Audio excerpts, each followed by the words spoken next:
A Hat in Time is an incredible game, with tight platforming that feels satisfying to pull off, and just so much passion and care put into the characters and environments. The most generic area is the spooky forest, which still has its own ideas. And for those that want a truly challenging experience, there's Death Wish, remixing the levels to make everything more challenging.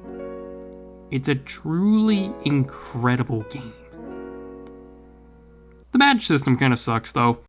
I mean, nothing's perfect, and if anything to be a bit flawed, the badge system is probably one of the better options. Why is it bad? Mostly because, in my opinion, there is barely any reason to use most of them. Let's start off easy with what I like to call the cursed badges. Now, I'm not gonna sit here and tell you, these suck, why would you use them? It literally gives you less health, because that's not the point.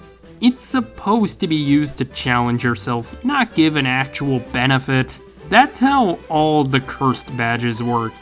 It's not that complicated. Next up we have the This Fucking Sucks collection. Badges that are trying to be good, but in my opinion, aren't. The Projectile badge.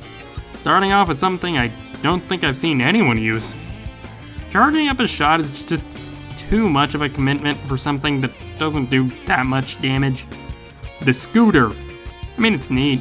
It's kinda goofy and that's all you really need to be good enough.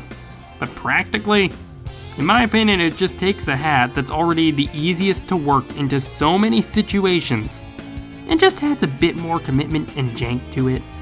Now this, I'd say, is my first hot take. Fast Adder is overrated. And that's for a pretty simple reason. Only two hats really get use out of it. The Dweller's Mask and the Time Stop hat.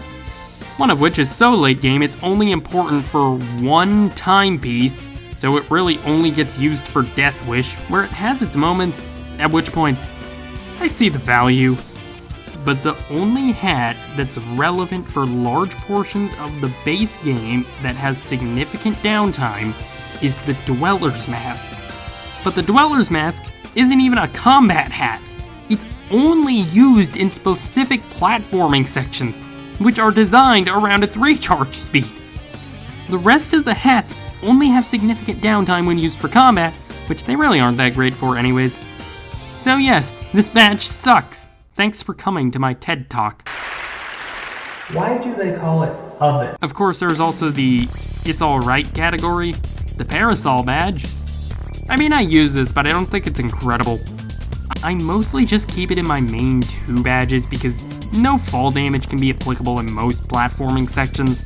You can dive or double jump, and a lot of maps opt for bottomless pits over the ground, but it's a pretty widely useful badge. We also have the No Bonk badge. I get why people like this, and it isn't that bad. Rather than hitting your head and being stuck on a fall after diving into a wall, you just scamper up as if you did a normal jump. I'm personally used to jumping out of dives rather than using the badge, and I think I'm better off that way, but I get why people like this one. We also have the Map badge. This has a clear purpose. Find collectibles, that's it. It does exactly what it sets out to do. Yarn, relics, whatever. It does its job, it's just boring. Finally, the Magnet badge. The other of my main two, just because it's nice.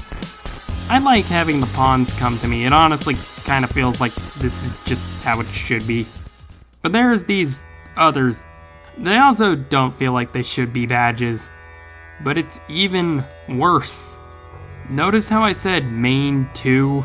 That's because this badge, you're pretty much going to have it equipped by default since you unlock it. Why is the hook shot a badge? This thing is not a badge. The game doesn't treat it as a badge. The later levels treat it as an ability you just have. Train Rush is built around it, like half the collectibles in Subcon require it. You can't even start the Alpine Skyline without it. Why is a fourth of this game built around something you can just take off? That would be like if you're playing Mario and you found an area where you have to spin jump off of an enemy to continue. But instead of just hitting the spin jump button, you go into the menu, fiddle around in there, equip the spin jump ability, get through the area, and there's like 10 other sections in this one level exactly like this, and the same goes for half the game. At that point, I think most people would just leave the spin jump on the whole game and forget about it.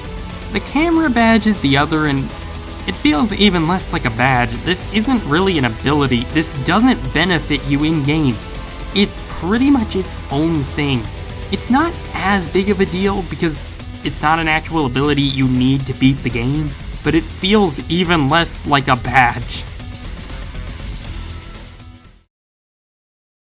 So what do we have here? Well, it's a system where one of your choices is pretty much just decided for you.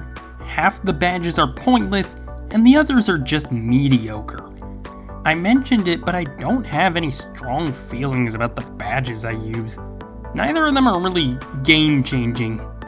But really, I still love this game, and a mediocre system won't change that.